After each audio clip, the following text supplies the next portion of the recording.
Selamat pagi adik-adik semua yang dikasihi Tuhan. Selamat pagi juga untuk guru-guru sekolah minggu. Dan pada pagi hari ini Ibu ingin menyapa kalian semua yang berada di rumah. Bagaimana kabarnya hari ini? Tentunya Ibu berharap kalian semua dalam keadaan yang baik, penuh sukacita dan sehat tentunya. Dan tidak lupa Ibu juga berharap kalian semua dalam keadaan yang luar biasa, baik penyertaan Tuhan di hidup kalian semuanya. Walaupun kita belum bisa bertatap muka, tidak mengurangi rasa sukacita kita untuk bersama-sama datang di hadirat Tuhan. Nah, pada pagi ini kita akan memulai sekolah minggu. Tetapi sebelum itu mari kita awali dengan berdoa. Selamat pagi Tuhan, mengucap syukur untuk kasih setiamu, mengucap syukur atas pengorbananmu, dan mengucap syukur atas penyertaanmu di dalam hidup kami. Pagi ini Tuhan, kami beserta adik-adik semua yang berada di rumah ingin belajar, ingin sharing tentang kasih-Mu yang luar biasa atas hidup kami. Berkatilah setiap adik-adik yang berada di rumah untuk belajar dan semakin tahu bahwa Engkau begitu mengasihi kami. Ampuni Tuhan, dengan segala kerendahan hati kami menaikkan doa yang kurang sempurna ini. Di dalam nama Tuhan Yesus, doa ini kami panjatkan. Amin. Nah, adik-adik, sebelum Ibu melanjutkan di pelajaran yang keempat, Ibu ingin mereview sedikit tentang pelajaran yang ketiga. Kalau pelajaran yang ketiga kemarin sudah di-sharingkan oleh Ibu Retno Bima. Nah, tentunya adik-adik masih ingat tentang pelajaran yang ketiga kemarin. Ayo, apa? Nah, Ibu ingin mengulang sedikit pada pelajaran yang ketiga kemarin, yaitu tentang Zakius. Zakius adalah seorang pemungut cukai. Pekerjaannya sangat dibenci oleh orang-orang pada waktu itu. Tetapi dengan kasih Tuhan, ia rela meninggalkan segala kenyamanan hidupnya, dengan segala harta yang ia miliki, dengan segala yang dia punya, untuk ikut menjadi murid Tuhan Yesus, untuk mengikuti Tuhan Yesus. Nah, kemudian yang kedua, sebagai anak-anak Tuhan yang sudah merasakan kasih di dalam hidup kalian, apa yang ingin kalian berikan kepada Tuhan? Tentunya hidup kalian atau tingkah kalian bisa menjadi pancaran kasih untuk orang lain, dan juga bisa menjadi pancaran berkat. Anak-anak harus bisa menjadi contoh yang baik di dalam kehidupan kalian masing-masing. Nah, itulah sedikit review pelajaran yang ketiga kemarin. Nah, selanjutnya kita akan belajar di pelajaran yang keempat. Tetapi sebelum itu, jangan lupa adik-adik, persembahan kalian tetap bisa mengumpulkan. Kalian bisa tetap, kalau ada waktu, kalian juga bisa membawanya ke gereja, menitipkan di sekretariat gereja, ataupun anak-anak bisa mengikuti ibadah. Pada hari Minggu jam 8, anak-anak bisa memasukkannya di dalam kotak persembahan. Nah, di pelajaran yang keempat ini dengan judul Mengikut Yesus Keputusanku. Nah, judul ini diambil dari kitab Kisah Rasul 9 ayat 1 sampai 19. Tetapi sebelum itu, mari adik-adik semua menyiapkan Alkitab kalian masing-masing. Kita akan membaca di dalam Kisah Para Rasul 9 ayat 1 sampai yang ke-19. Tapi Ibu ingin membacanya sedikit di kitab Kisah Rasul pasal 9 ayat 1 sampai 10. Mari adik-adik kita membacanya. Sementara itu berkobar-kobar hati Saulus untuk mengancam dan membunuh murid-murid Tuhan. Ia menghadap imam besar dan meminta surat kuasa daripadanya untuk dibawa kepada majelis-majelis Yahudi di Damsyik, supaya jika ia menemukan laki-laki atau perempuan yang mengikut jalan Tuhan, ia menangkap mereka dan membawa mereka ke Yerusalem. Dalam perjalanan ke Damsyik, ketika ia sudah dekat di kota itu, tiba-tiba cahaya memancar dari langit mengelilingi dia. Ia rebah ke tanah, dan kedengaranlah olehnya suatu suara yang berkata kepadanya, "Saulus, Saulus, mengapa engkau menganiaya aku?" Jawab Saulus, "Siapakah engkau Tuhan?" Katanya, "Akulah Yesus yang kau aniaya itu. Tetapi bangunlah dan pergilah ke dalam kota. Di sana ada dikatakan kepadamu apa yang harus kau perbuat." Maka termangu-mangulah teman-temannya seperjalanan, karena mereka memang mendengar suara itu, tetapi tidak melihat seorang juga pun. Saulus bangun dan berdiri, lalu membuka matanya, tetapi ia tidak dapat melihat apa-apa. Mereka harus menuntun dia masuk ke Damsyik. 3 hari lamanya ia tidak dapat melihat, dan 3 hari lamanya ia tidak makan dan minum. Di Damsyik ada seorang murid Tuhan bernama Ananias. Firman Tuhan kepadanya dalam suatu penglihatan, "Ananias," jawabnya, "Ini aku Tuhan." Nah, di dalam Kisah Rasul 1 ayat 1 sampai 10 dikatakan bahwa Saulus di dalam pengembaraannya dia adalah seorang yang jahat. Dia adalah seorang yang sangat membenci jemaat pada waktu mula-mula. Tetapi pada malam ini, pada pagi hari ini, Ibu ingin bercerita sedikit tentang pengalaman Ibu atau pengalaman orang tua kalian ataupun pengalaman adik-adik. Nah, adik-adik pernah membuat kue ataupun pernah melihat ibu kalian memasak kue ataupun roti? Bagaimana caranya? Sebelum menjadi kue yang enak, tentunya ada bahan-bahan yang harus disiapkan. Mungkin itu tepung, telur, dan masih banyak lagi.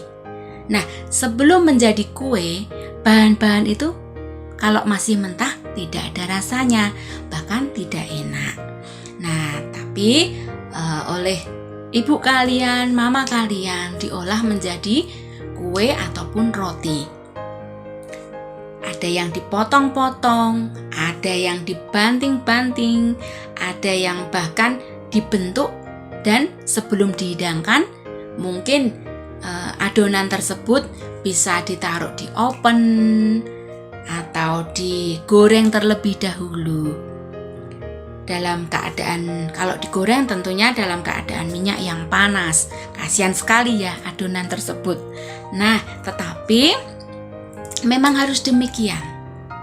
Sebelum menjadi sesuatu yang baik, tentunya harus diolah dulu ataupun dalam proses. Baru kemudian menjadi sebuah adonan ataupun roti yang siap dihidangkan untuk kalian. Nah, kalau anak-anak, kalau tadi kita bersama-sama membaca kitab para rasul yang 9 tadi, hari ini kita akan mendengar cerita tentang seorang yang jahat, kemudian menjadi seorang yang baik, yaitu tadi Ibu sudah membacanya, yang bernama siapa? Saulus. Saulus ini adalah seorang yang sangat membenci jemaat Kristen mula-mula. Karena saking bencinya, dia kepada jemaat yang mengikut Yesus, ia berusaha menangkap, bahkan memenjarakan mereka. Saat itu, ia mendengar banyak sekali orang yang mengikut Yesus di kota Damsyik. Ia berusaha untuk menghadap imam besar.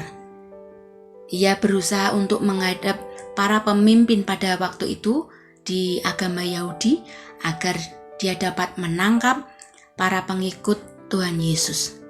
Nah, setelah mendapat surat tersebut, ia pun pergi ke kota Damsyik. Padahal dari jarak Yerusalem itu ke Damsyik jaraknya jauh sekali. Lebih dari 200 kilo. Adik-adik bisa membayangkan. Dan dia pergi ke Damsyik diikuti oleh beberapa orang teman.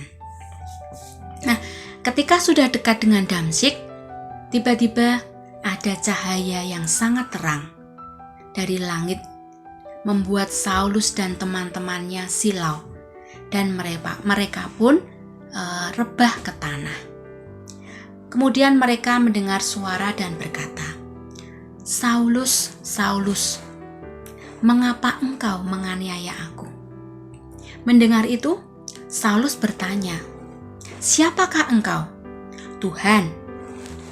Lalu suara itu menjawab, "Inilah aku yang kau aniaya itu." Mendengar hal itu, Saulus jadi percaya kepada Tuhan Yesus, sehingga ia bersedia mengikut Yesus dan mengikuti perintahnya. Kemudian Tuhan menyuruh Saulus untuk pergi ke kota. Tetapi saat pada waktu ia bangun dari rebahnya, matanya tidak bisa melihat apa-apa. Matanya menjadi buta. Saulus sadar ia tidak bisa melihat. Lalu ia minta pertolongan kepada teman-temannya untuk mengantar Saulus ke kota Damsyik di tempat Tuhan yang suruh, tempat Tuhan yang perintahkan, yaitu di rumah Yudas yang berada di sebuah jalan bernama Jalan Lurus. Ada yang tahu di mana kota Damsyik? Kalau sekarang kota Damsyik dikenal dengan nama Damaskus, ibu kota Suriah. Dan jalan lurus tersebut, jalan itu masih ada sampai sekarang. Ada ya namanya jalan lurus. Nah, setelah berada di kota Damsyik, Saulus berpuasa selama 3 hari. Dan selama 3 hari itu, ia tidak makan dan tidak minum. Kemudian berfirmanlah Tuhan kepada Ananias. Ananias adalah seorang murid Tuhan yang berada di kota Damsyik. Tuhan menyuruh Ananias untuk bertemu dengan Saulus dan berdoa untuknya. Ananias pernah mendengar tentang Saulus. Kalau Saulus adalah orang yang sangat benci. Saulus banyak sekali memenjarakan bahkan menganiaya para pengikut Tuhan. Namun Tuhan berkata kepada Ananias bahwa Saulus sudah bertobat dan akan kupakai untuk memberitakan nama Tuhan kepada orang-orang bangsa Yahudi. Ananias mengikuti perintah Tuhan dan menemui Saulus, sehingga setelah Ananias berdoa, ia menumpangkan tangan ke atas Saulus. Dan apa yang terjadi? Saulus menjadi sembuh dan ia dapat melihat kembali seperti sedia kala. Nah, kalau adik-adik membaca kisah selanjutnya, Saulus akan dipakai Tuhan untuk memberitakan Injil. Bahkan Saulus dengan setia, rela dihukum demi nama Tuhan Yesus. Tentunya Saulus tahu konsekuensi apa yang ia dapatkan setelah mempercayai Tuhan Yesus, setelah mengikut Yesus. Saulus bahkan rela dihukum dan dibenci oleh teman-temannya yang selama ini bersamanya, selama ini menangkap orang-orang yang mengikut Yesus.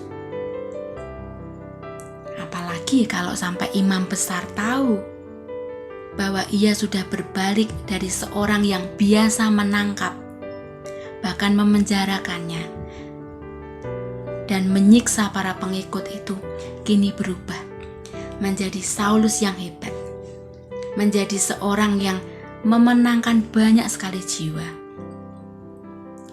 Dan semua itu sudah Saulus sadari, sehingga ia tetap memilih Tuhan Yesus, tetap mengikuti perintah Tuhan Yesus, walaupun itu hanya baru satu kali mendengar suara Tuhan.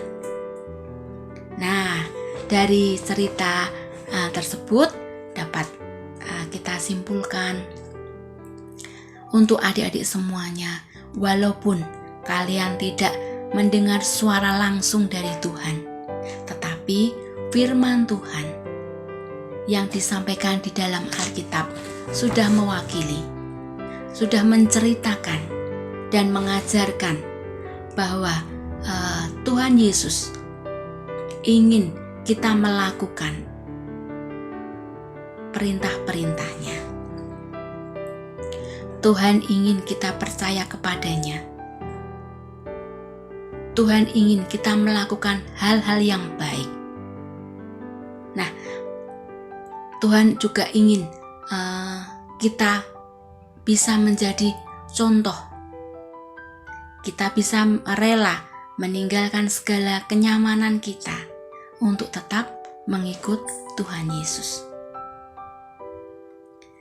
Tentu saja tidak hanya sampai pada karya keselamatan Tuhan, juga mau memakai kita untuk menjadi saksinya.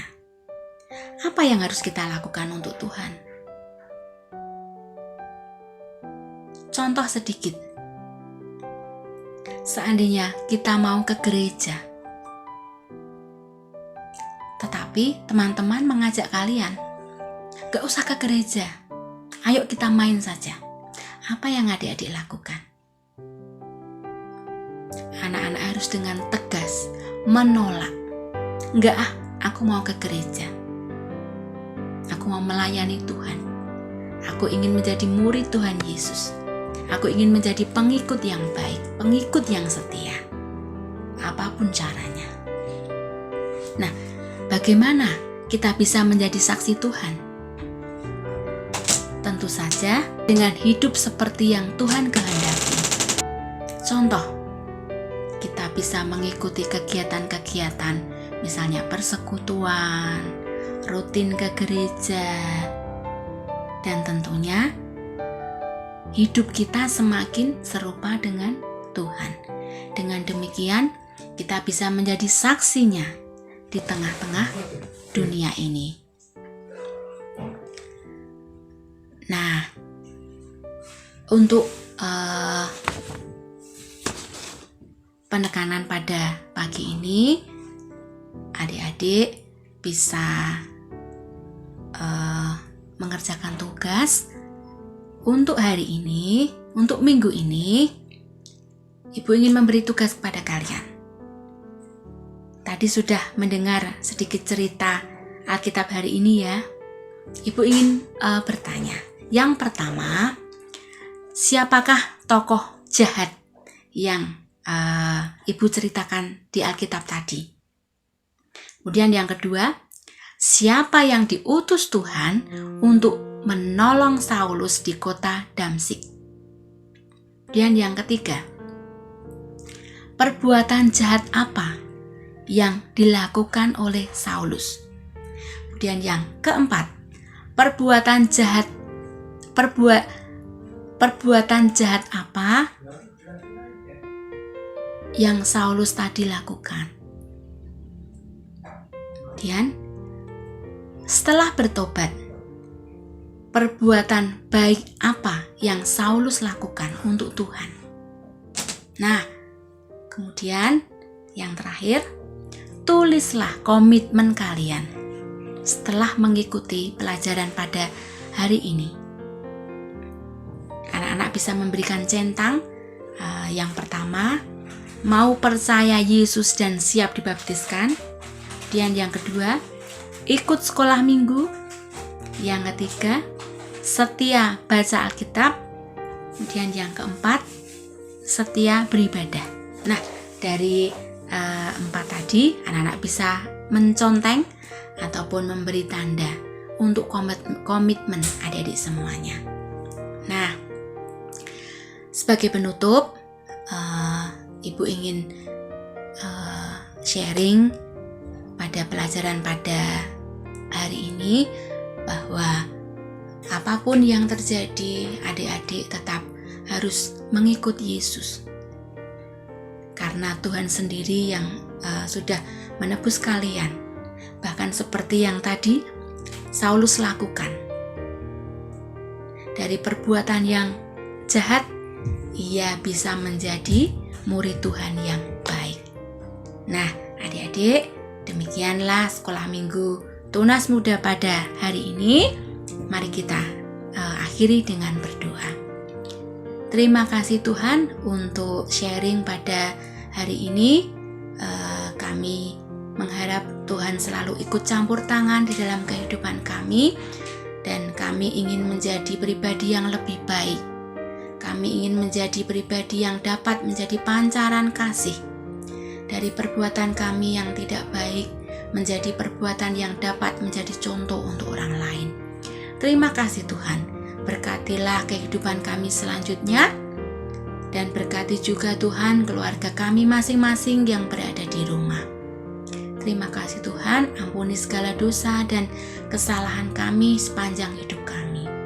Di dalam nama Tuhan Yesus kami berdoa dan bersyukur. Amin.